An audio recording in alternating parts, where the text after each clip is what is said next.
heaven. Good. Won't do at all. It won't? Absolutely no good. Oh, now, gee but look, whiz. Joe, we just wanted to show you what terrible deception there is in a big city. Certainly. You should stay in Hollywood. Absolutely, Joe. The deception is shocking in New York. Now, for instance, there's nothing Dutch about the Holland Tunnel. Columbus was never within miles of Columbus Circle. And Times Square happens to be a triangle. Yeah, well, we've got about the same thing here. What do you mean? After all, the brown derby isn't a hat. There aren't any hills in Beverly Hills, and you can't eat Post Toasties out of a Hollywood bowl. Me for New York. Now scram. So long, son. So long, son.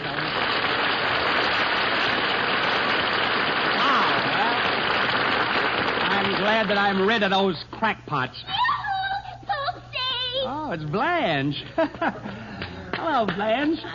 Gee, I want to congratulate you on your picture preview. Look, the New York Times has your kisser spread all over the front page. My picture? Uh-huh. Oh, let's see it. That's swell. Oh, Blanche, that's not my face. That's a picture of the Holland Tunnel. All I get from you is insults. Well, you don't have to worry about me much longer. I'm going on a vacation. I'm going to New York myself. Do you think I can get around in that dangerous traffic? You're from Los Angeles and you ask that? I guess all a pedestrian has got to do is just be calm and collected. Well, I don't know. A friend of mine went through traffic yesterday. He was calm, and he's still being collected. Are you driving to New York, Blanche? Yeah, I'm going with my brother and his wife. Oh, I didn't know your brother was married. Well, he ain't been married long. He was a bachelor the best part of his life. Sister, no matter when a man marries, he's a bachelor the best part of his life. Oh, you men think you've been taking a beating ever since it all began, don't you? Just because poor Adam had no one to take his part. Oh, it wasn't so bad for Adam. After all, Eve came out on his side. Oh, is that a longy? Well, but just the same, are the three of you, just the three of you going? You, your wife, and his brother? What? You, your brother, and his wife? Uh-huh, yeah. Yeah, my brother and his wife. His folks are going, too. You know, his outlaws. You mean his in-laws? Well, what's the difference? I see what you mean. But outlaws are different from in-laws, Blanche. An outlaw will take what you've got just once and then quit.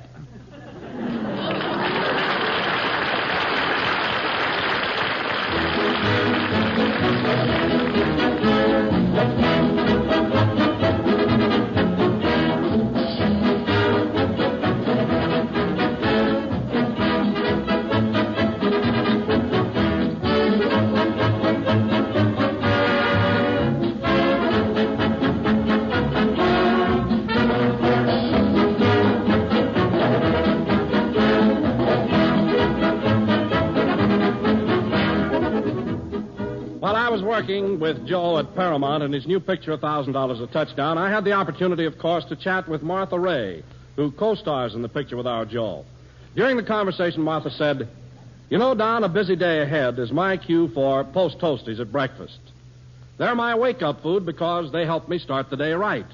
And Post Toasties are my favorite cornflakes because they're so crisp and good to eat." Well, I told Martha Ray that people just about everywhere agree with her. And if you have Post Toasties for breakfast tomorrow, you'll see what I mean. Because Post Toasties are made of choice sun-ripened corn. Every crisply toasted cornflake is rich in food energy and partially dextrinized for easy, complete digestion. Post Toasties are light, not heavy, yet cram full of food energy to set you up for the morning. No wonder Post Toasties are called the wake-up food. So have some for breakfast tomorrow. Post Toasties, the wake-up food.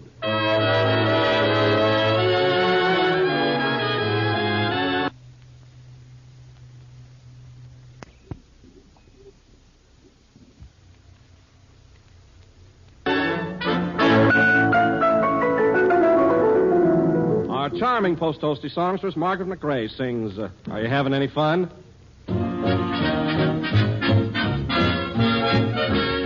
Are you having any fun? What you getting out of living? What good is what you've got if you're not having any fun? Are you having any laughs? Are you getting any loving? If other people do so, can you have a little fun?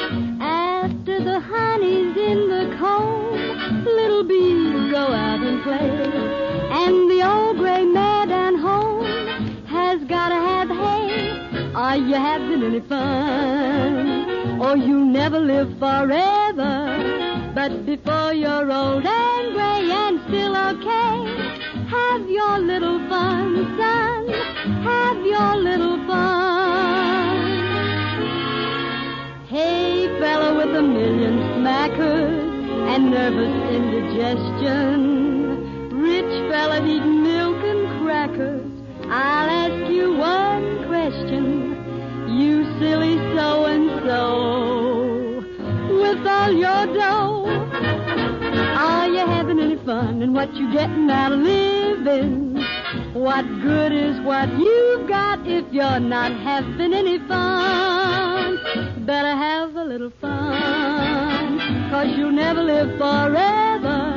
But before you're old and gray and still okay, have your little fun, son. You better have a little fun.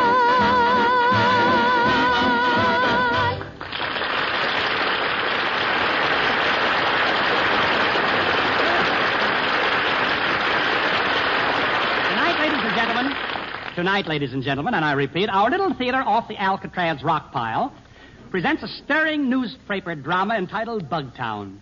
I will portray the character of Onyx, intrepid colored reporter, and will be supported by Gillen Demling of the Pismo Beach Kitty Review, and an all-star cast of players direct from the Winter Garden Sky Room Theater, East Yonkers.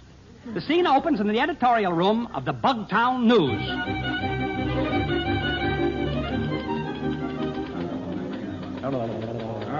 Riley, send Frank Gill in here at once. Yes, he's right outside. Oh, Mr. Gill? Yeah?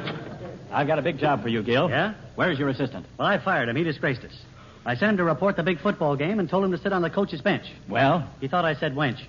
Well, I just got word that the police have surrounded Killer Spumoni. Too late. The police have surrounded Killer Spumoni in the deserted shack in the country. Yeah? I want you to get out there and report the job. Okay, but I'll have to have an assistant. All right. Riley, send in that applicant who's been waiting. Come in, please. Yes, sir, here he is, fit as a fiddle and bow-legged as a piano. Onyx, California driver, Brown. Onyx California Driver Brown? Yeah. Well, how did you ever get California Driver in your name? Well, sir, on account of when I was born, my father took one look at me and didn't know which way to turn.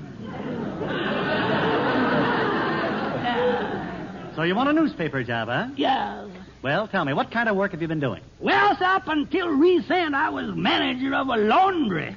Oh, really? What Yeah. made you give up managing a laundry? Well, see, she divorced me. Oh, I see. Yeah, of course, in a way, the mutual divorce was mutual. Well, that sounds highly interesting. Proceed. Well, up until the time the union got strong, Yeah. my wife used to kiss me every day. She did? Yeah, but when the union came in, she cut me down to 3 days and put on another man.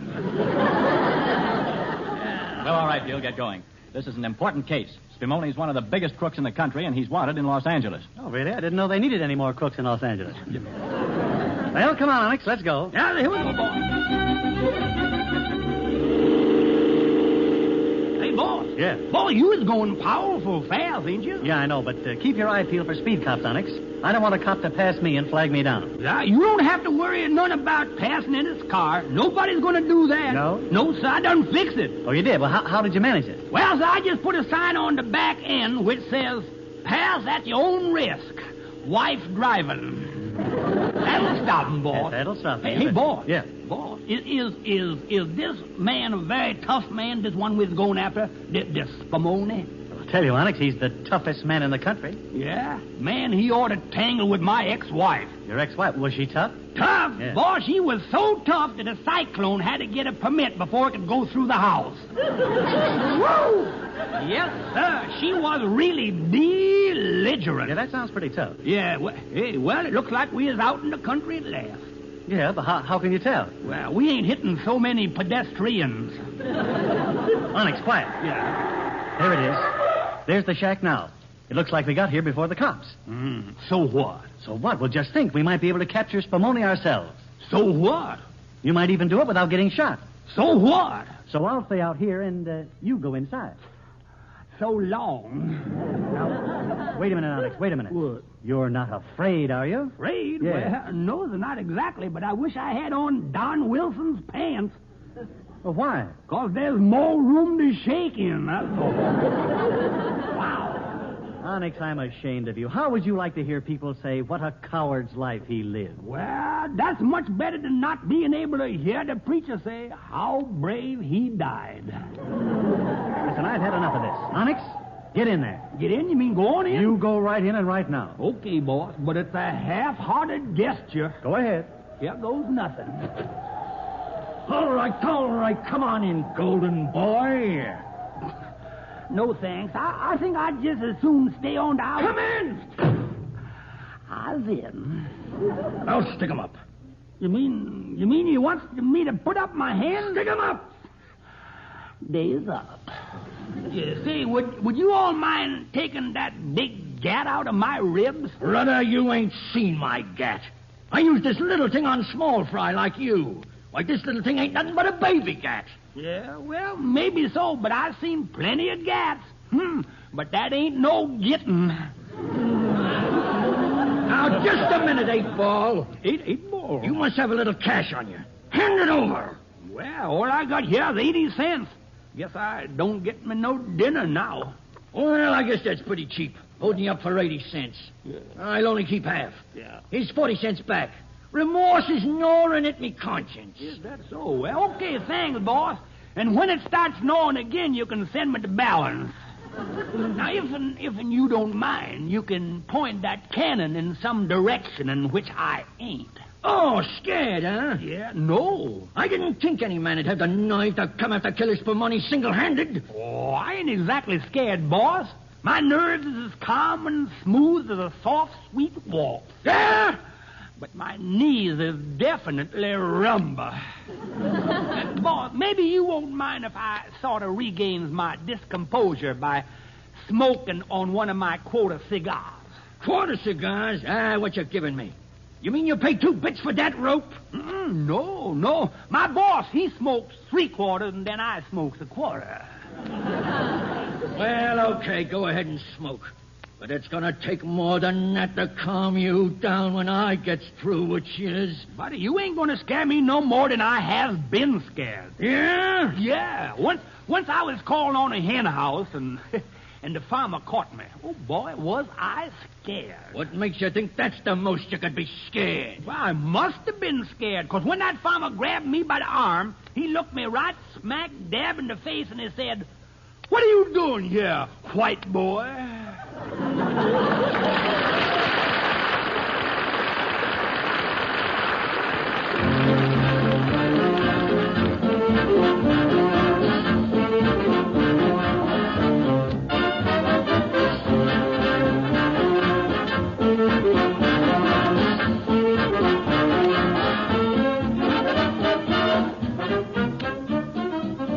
While we're waiting for Joe and Jill, let me remind you that Post Toasties are tops in taste among corn cereals. Crisp, refreshing, delicious, famous for flavor. Another thing, Post Toasties are light, not heavy, yet rich in food energy to help you through crowded morning hours. And Post Toasties are economical, because most grocers sell them today for less than any other nationally advertised cornflakes. So try Post Toasties.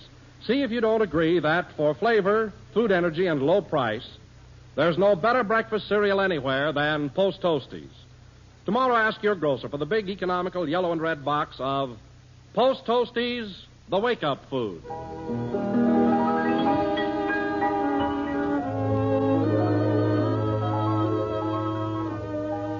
Now for the boy Joe and his sweetheart, Jill. Joey, dear, how could you be so natural in that underworld play tonight without knowing anything about gangsters? That's easy. I had a job one summer as a cashier in a police station. Well, a cashier in a police station? Yeah. What did you do? I counted the coppers as they came in. You know, Jeff, the character Spumoni in the play tonight was based on a real-life character. He was a tough one, all right. Well, was he really as crooked as he seemed in the story? Crooked? Spumoni was so crooked he had to screw his socks on. They finally got him and sent him to the penitentiary. Well, Joey, did Spumoni ever get out? Oh, yeah. He was sentenced to 10 years, but he got out in 9. Oh, how could he ever do that? Made up a year in summer school. You know, Joey, What? I don't care anything about